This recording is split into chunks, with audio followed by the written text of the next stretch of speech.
할렐루야. 오늘도 주님과 동행하는 행복한 하루 되시길 축복합니다. 오늘 큐티 본문은 창세기 33장 18절부터 34장 7절까지 말씀입니다. 오늘 큐티 제목은 세겜에서 안주하는 야곱이라는 제목으로 가나안에 돌아가지 않는 야곱의 이야기입니다. 말씀 질문입니다. 왜 야곱은 아들들이 돌아올 때까지 침묵했을까요? 야곱이 에서를 피해서 도망할 때 베델에 나타나신 하나님께 평안히 돌아오게 해주시면 여호와께서 나의 하나님이 되시고 기둥으로 세운 이 돌이 하나님의 집이 될 것입니다 라고 서원했습니다. 하나님께서는 이 은총을 베푸셔서 20년간 라반과 에서의 훈련을 마치시고 평안히 가나안 땅으로 돌아오도록 야곱을 인도하셨습니다. 그러나 야곱은 베델로 올라가지 않았습니다. 그리고 이번에도 역시 세상적 판단으로 목축하기 좋은 곳에 안주합니다. 그리고 그곳에 단을 쌓습니다. 20절입니다. 거기에 제단을 쌓고 그 이름을 엘엘로헤 이스라엘이라 불렀더라. 야곱은 거기에 제단을 쌓고 예배를 드립니다. 그러나 그것은 합당한 자리가 아니었습니다. 야곱이 서원하고 하나님께서 약속하신 베델이 아니기 때문입니다.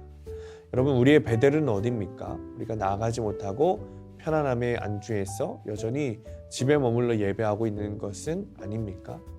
하나님께서는 베델로 가지 않은 야곱에게 결국 고난을 주셨습니다. 세겜에 정착해 있던 야곱에게 외동딸 디나의 사건으로 찾아오셨어요. 세겜은 가나안의 타락한 문화가 넘치는 곳이었습니다. 디나가 그 땅에 화려한 여자들을 보려고 갔다가 그곳의 추장인 세겜에게 몹쓸 짓을 당하는 거죠. 물론 디나 역시 세상적인 문화에 눈을 두고 부러워해서 악한 일을 당하지만 더 문제는 야곱의 태도였습니다. 디나의 이야기를 듣고도 침묵했기 때문이에요. 이것은 신중한 행동이 아닙니다. 세겜에서 큰 일을 벌이고 싶지 않은 것뿐이었어요. 문제를 회피하는 거였죠. 야곱은 그렇게 자신의 자녀보다 자기 안위를 더 걱정하는 그런 부모였습니다.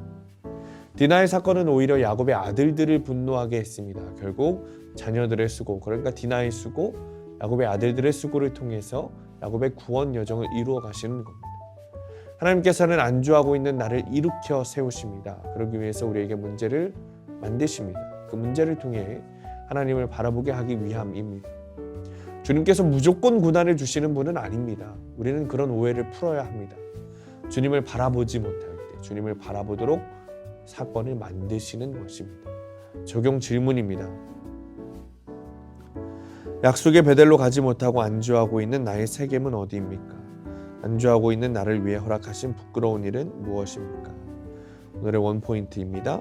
주님과의 약속의 장소로 반드시 가야 합니다. 주님께서 우리를 기다리고 계십니다. 야곱도 베델로 가지 않고 세겜에서 머무르니까 결국 주님께서 깨닫게 하시고자 고난을 일으키십니다. 지금 세겜에 머무르고 계시다면 안주하지 마시고 일어나 베델로 가시기 바랍니다. 주님께서 기다리십니다. 베델에서는 주님을 만나 즐겁게 예배하는 하루가 되시기를 축복합니다. 기도하겠습니다. 주님이 약속하셨던 그 땅에 가지 않고 눌러앉아 안주하고 있는 나의 신앙의 모습을 봅니다. 하나님, 세겜 땅에서 안주하는 야곱처럼 평안하고 내가 내 마음에 평안하다고 생각하는 이 자리에서 일어나서 주님이 약속하신 그 땅에 가게 하여 주옵소서. 발걸음을 인도하셔서 주님께서 기뻐하시는 그 장소에서 주님께 찬양하고 예배하는 우리가 되게 하여 주옵소서. 예수님의 이름으로 기도합니다. 아멘.